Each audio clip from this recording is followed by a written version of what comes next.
What's going on, everybody? I wanted to make this video and address this issue from a black pill science standpoint because I know this is a controversial topic in our community. So I will refrain from talking about my own personal opinions and experiences, as this is going to be an episode based on empirical evidence.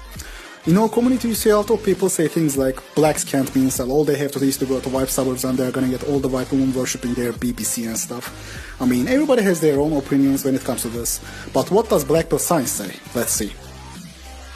The first study I want to talk about is Black and White Interracial Courtship in 21st Century, and it is conducted by the University of California. It is a study that examined the stated and revealed preferences for black and white users. When we look at the stated preferences, we see white women being the most racially selective group among all.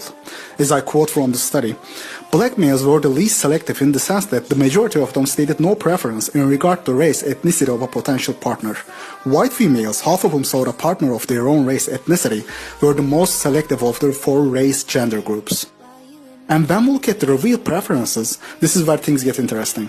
All white women who said white men only went for white men. I mean, this is no brainer, no surprise there. But 15% of white women who said ethnic men only still went for white men. I think this is a great example to show how women are virtue signaling gender.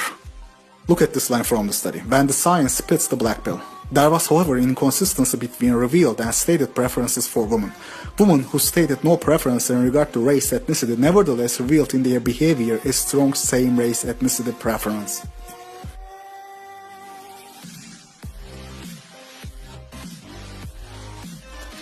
The second study I want to bring up is the mate selection in the cyberspace, the intersection of race, gender, and education. The study looked at a large dataset from one of the most popular dating websites of more than 9 million users who sent more than 200 million messages. In the graph you can see female responding patterns and that black men doing worse among all races. According to the data, even black women respond to white men more than black men. If you try to cope by thinking, oh, that is because of all the uneducated village women, educated, college-educated women don't discriminate based on race. Let's look at what kind of role education plays. As you can see, it is negligible according to the data coming from the study. Again, I quote from the study directly. The study finds that significant racial preferences exist regardless of education status. White men and women with a college degree are more likely to respond to white daters without a college degree than to black daters who have a degree. This tendency to privilege a man's whiteness over his achieved status is even more pronounced among non-college educated women, who are even more likely to respond to white men's messages regardless of their level of education. We are not finished, on to the next one. This study is called Positioning Multiraciality in Cyberspace and published in the American Sociological Review. This one focuses on the effects of being mixed, basically tries to test for one drop rule in the dating market, and the results are quite upsetting for non-white men. When we look at how white women respond, again we see black men are at the bottom along with Asian men. But here is the more brutal part. Black women worship white men more than white women do. Besides these major studies from respectable universities, numbers released by online dating websites also confirm the black pill.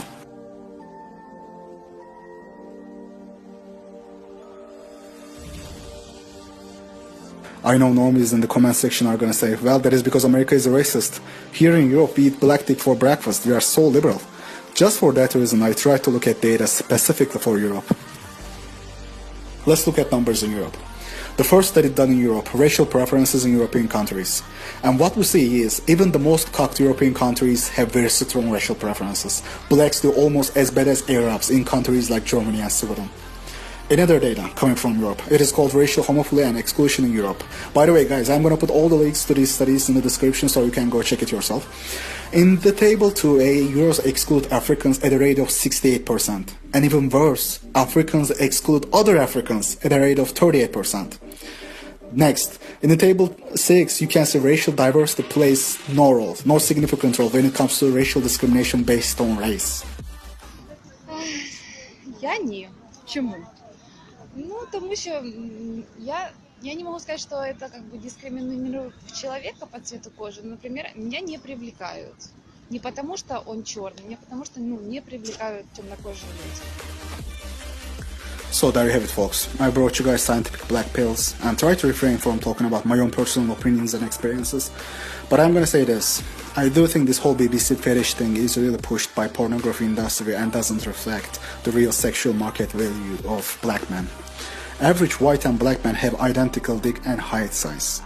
But thanks to the popular culture, everybody expects black men to have that BBC. In reality, African American men are even slightly shorter than white American men. It is also worth mentioning that blacks are overrepresented in our community. 10% of incels.me forum are black men. A forum that only 40% of its members are from the United States. That is all for this episode, guys. I wish you guys a happy new year, if that is possible, as an incel. But it is what it is.